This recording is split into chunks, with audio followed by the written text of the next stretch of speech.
कैसे हैं आप लोग? सो बहुत आई होप आप अच्छे होंगे। एग्जाम की तैयारी अच्छी चल रही होगी। ठीक है भाई, आपका 18th को इकोनॉमिक्स एग्जाम है, तो फिर उसी सीरीज में आगे बढ़ते हुए लास्ट टाइम हमने डिस्कस किया एक्सपेंडिचर मेथड, जिसमें हमने देखा था कि अगर आप C plus I plus G यानी कि consumption of private consumer plus investments of producers in the और द फर्म्स, फिर गवर्नमेंट सेक्टर का government expenditure and the X minus M यानी कि दैट एक्सपोर्ट यानी कि एक्सपोर्ट माइनस इंपोर्ट, अगर इन चारों को ऐड कर दो तो आपको पता चल जाएगा जीडीपी। जीडीपी का मतलब goods and producer produced during the year, और बस उसके बाद आप निकालते थे नेशनल इनकम। तो हमारा जो पिछला वाला अप्रोच था एक्सपेंडिचर मेथड, जो क्या कहता था कि अगर आपको ये नहीं पता कि आपके पास कितना पैसा आया है तो कितना खर्च किया है वो पता चल रहा है, तो कितना आया होगा उतना डेफिनेटली वो आपकी नेशनल इनकम बन जाएगी। Easy, very easy.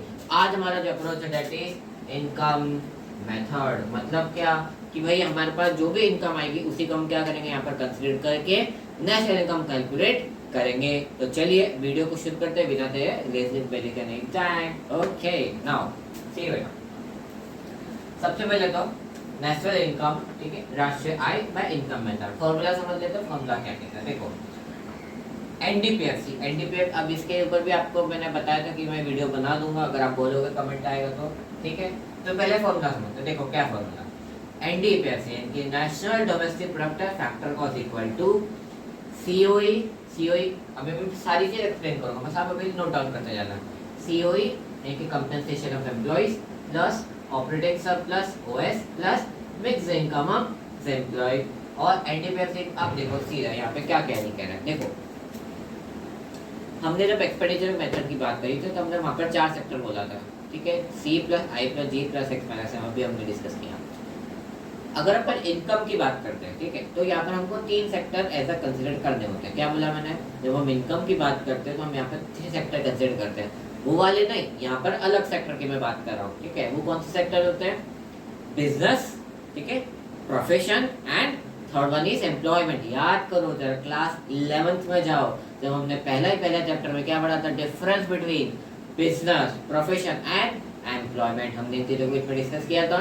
In sector के अलावा कोई और सेक्टर होता है क्या, नहीं, और कोई सेक्टर नहीं होता। ये 3 ही लोग ऐसे, या तो बिजनेस की इनकम होगी, या फिर एम्प्लॉयमेंट यानी कि आप कहीं जॉब करते होंगे उसकी इनकम होगी, या फिर क्या हो सकता है, ठीक है, बिजनेस एंड प्रोफेशन, या फिर प्रोफेशन से कोई वो फीस कमा रहा हो, जैसे चार्टर्ड अकाउंटेंट है, डॉक्टर है, लॉयर है, वो लोग क्या करेंगे, फीस कमाएंगे। Easy, very easy. तो जब अपन नेशनल इनकम को इनकम मेथड से कैलकुलेट करेंगे तो 3 सेक्टर्स की बात करेंगे, business, profession and the employment. ये 3 सेक्टर पर अगर हमको इन 3 सेक्टर की इनकम पता चल जाए, मैंने क्या बोला, अगर ये जो 3 सेक्टर है अगर उनकी इनकम पता चल जाती है, यानी कि बिजनेस, प्रोफेशन एंड एम्प्लॉयमेंट, अगर इनकी इनकम पता चल गई तो डेफिनेटली आपको पूरे नेशनल इनकम यानी कि पूरे कंट्री की इनकम पता चल जाएगी। तो चलिए पहला देखते हैं, कंपेंसेशन ऑफ एम्प्लॉइज। अभी ये किस में है, एम्प्लॉय से याद आ रहा है कौन सा सेक्टर, एम्प्लॉयमेंट सेक्टर। हम कौन से सेक्टर की बात करते हैं, एम्प्लॉयमेंट, यानी कि पूरे एम्प्लॉय को, मतलब एम्प्लॉय को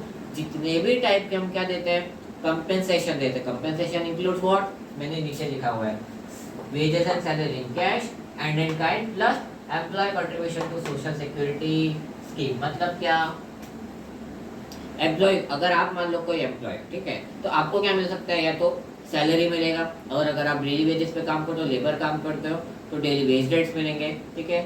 या फिर आपको क्या मिल सकता है, अब मैंने देखो कैश भी लिखा है, यानी कि कैश में भी आएगा, और काइंड का मतलब क्या होता है, कई बार आपको मिलता है ना, कार वगैरह मिलती है ना, घर मिलता है रहने के लिए, है ना, फूड फैसिलिटीज मिलती है, तो वो किस में आता है, काइंड में आता है, क्योंकि वहाँ पे एक्चुअल कैश नहीं खर्च किया है, लेकिन फिर भी वो क्या है, एज अ कंपेंसेशन का ही पार्ट है। तो उसको भी हम क्या करते हैं, नेशनल इनकम के अंदर कैलकुलेट करते हैं, क्योंकि वो भी एक टाइप से आपकी क्या है, इनकम है।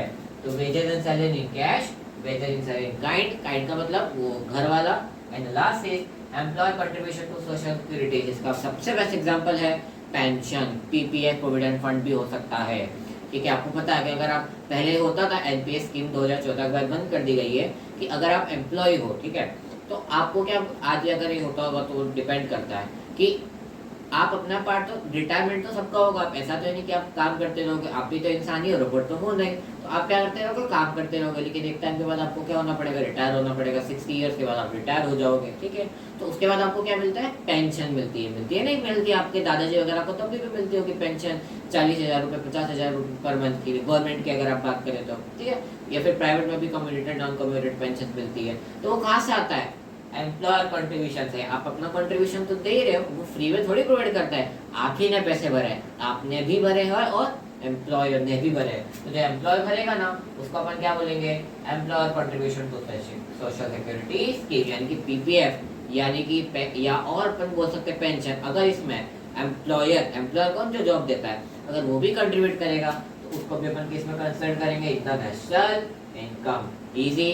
कंपनसेशन एम्प्लॉयज में क्या आएगा, wage and salary in cash, यानी कि पैसा आप कैश में भी मिल सकता है, इन काइंड, यानी कि आपको घर, फूड फैसिलिटी प्रोवाइड की जा सकती है। एंड एम्प्लॉयर भी आपको क्या करेगा, पीपीएफ वगैरह में फंड डिस्ट्रीब्यूट करेगा। तो ये हो गया आपका, ये किसके लिए हो गया, सीओई, ये आपके लिए हो गया एम्प्लॉयमेंट। यहाँ पे मैं लिख देता हूँ, ये किसका है, एम्प्लॉयमेंट। हमने बोला ना सर, 3 सेक्टर्स कंसिडर किए जाएंगे।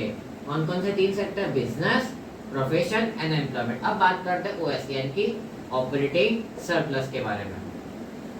ऑपरेटिंग सरप्लस का फॉर्मूला क्या होता है, देखो, रेंट, रॉयल्टी, इंटरेस्ट, प्रॉफिट। अब जरा याद करो, क्या याद करो, factors of production. Factors of production याद है ना, कौन कौन से, land, labour, capital and entrepreneur. क्या बोला मैंने, land, labour, capital and entrepreneur. तो आपको पता है कि अगर हम फॉर एग्जांपल, अगर आपको मैंने मान लो फॉर एग्जांपल कोई जमीन दी है, ठीक है, मैंने आपको लैंड दी है, तो वैसा तो नहीं कि आप उस पर कुछ नहीं करोगे, मेरे को कुछ इनकम मिलेगी उसके ऊपर। क्या इनकम मिलेगी, रेंट मिलेगा, मिलेगा कि नहीं मिलेगा, बिल्कुल मिलेगा। अगर मैंने आपको लैंड दी है तो उसके ऊपर मुझे क्या मिलेगा, रेंट मिलेगा, रॉयल्टी मिलेगी, ठीक है, इंटरेस्ट मिलेगा। इंटरेस्ट किसके ऊपर मिलता है, मैंने जो कैपिटल लगाई है ना, जैसे रेंट, रॉयल्टी, इंटरेस्ट किसके ऊपर मिलेगा, कैपिटल के ऊपर। एंड द प्रॉफिट किसके ऊपर मिलेगा, जो मैंने वहां पर एंटरप्रेन्योर को क्या मिलता है, प्रॉफिट ही तो मिलता है। तो यहाँ पर अपन एंटरप्रेन्योर को क्या कंसीडर कर सकते हैं, एज अ प्रोफेशन में भी कंसीडर कर सकते हैं, क्योंकि एंटरप्रेन्योर के अलावा और कोई वो काम कर सकता नहीं है। तो प्रॉफिट में किस में आता है, प्रोफेशन का ही पार्ट आता है, ठीक है। तो ये हो गया एम्प्लॉयमेंट, ये हो गया बिजनेस प्लस प्रोफेशन। इसमें बिजनेस भी आता है एंड प्रोफेशन भी आता है, ठीक है, दोनों चीजें। एंड बिजनेस में स्पेसिफिकली क्या आता है, ये वाला, ठीक है, रेंट, रॉयल्टी। मैन्युफैक्चरिंग बिजनेस की बात करें तो मैन्युफैक्चरिंग में यही तो होता है, rent, royalty, interest and profit. And next, mixed income of self employed. Self employed word का ध्यान दो, सेल्फ एम्प्लॉयड, खुद को एम्प्लॉय कर रहे हो। खुद को कैसे एम्प्लॉय करते हो, अगर बिजनेस करोगे तो आपने क्या किया, आपने खुद को क्या किया, एम्प्लॉय किया। आपको किसी ने एम्प्लॉय किया, नहीं। फॉर एग्जाम्पल मान लो, अगर मैं अभी आपको पढ़ा रहा हूँ, ये मेरा क्या है, बिजनेस है, ठीक है, ये मेरा क्या है, बिजनेस है। तो क्या मेरे को किसी ने एम्प्लॉय किया होगा इसके लिए, नहीं, मैंने खुद से जनरेट किया। तो इसको अपन क्या बोलेंगे, mixed income of self employed. बस ये हो गया आपका फॉर्मूला एनटीपीएफसी का। 3 चीजें, compensation of employees यानी कि wage and salary in cash, wage and salary in kind, and employee contribution to social security scheme like PPF and pension. Then operating surplus यानी कि मैन्युफैक्चरिंग बिजनेस की बात कर रहे हैं यहाँ पर अपन लोग, रेंट, रॉयल्टी, इंटरेस्ट, प्रॉफिट। ये चीजें कहाँ से आई, 4 फैक्टर प्रोडक्शन से, ठीक है। लैंड से रेंट आता है, ठीक है, कैपिटल से आपको इंटरेस्ट मिलता है, एंड जो एंटरप्रेन्योर होता है उसको प्रॉफिट मिलता है। देन उसके बाद mix income self employed. Self employed का मतलब क्या, बिजनेस, मैं खुद को एम्प्लॉय कब करूंगा, जब मैं बिजनेस में रहूंगा। बस मिक्स इनकम सेल्फ एम्प्लॉयड। अगर इन 3 इनकम को ऐड कर दिया जाए तो आपको क्या मिल जाएगा, नेशनल इनकम। नहीं, लेकिन अब ये आपके पास कौन सी इनकम है, ये डोमेस्टिक इनकम है। कौन सी इनकम है, डोमेस्टिक इनकम है। आप आई होप आप ये नोट कर लिया होगा आपने। अब देखो मैं इधर इसको लिख देता हूँ, ठीक है, बस आखिरी स्टेज है ये, ठीक है। आखिरी स्टेज क्या बोलती है, अब देखो, नेशनल इनकम मैंने बताया था, कंफ्यूज मत होना। एनएनपीएफसी को अपन क्या बोलते हैं, नेशनल इनकम। आपके पास डोमेस्टिक इनकम आ गई, यानी कि एनटीपीएफसी आ गया। एनटीपीएफसी का दूसरा नाम डोमेस्टिक इनकम। क्या नाम है इसका, डोमेस्टिक इनकम। बस अब एनएनपीएफसी, अब ये मैंने आपको फॉर्मूला में आपको बता चुका हूँ, या फिर अब वीडियो में अपन डिस्कस कर लेंगे। सारी चीजें सेम है एक्सेप्ट दिस। यहाँ पर एन है या डी है, यानी कि डोमेस्टिक इनकम है। आपको चाहिए नेशनल, यानी कि अगर सिर्फ आपके पास एक देश की इनकम है, आपको ठीक है बाहर से भी कंसिडर कर लो, तो इसमें क्या प्लस कर दोगे आप, NFIA यानी कि net factor income from abroad, यानी कि आपने जो देश में करी वो तो है ही, पर आपको नेशनल इनकम चाहिए यानी कि पूरे नेशन की आई। तो अगर आप बाहर से भी जो इनकम आ रही है एक्चुअल में पार्ट तो वो भी इसी कंट्री का ही है, बस वो भी प्लस कर दो, हो गया एन से डी में कन्वर्ट हो गया NFIA खत्म।